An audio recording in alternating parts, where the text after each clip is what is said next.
In this video, it talks about grief and how it helps us to be a strong person and makes our character growth and builds our character development.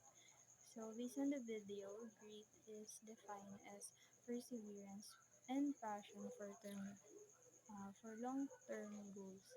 As a student, it helps us to enhance our academic performance and having a commitment in one thing and achieve our goals in the near future.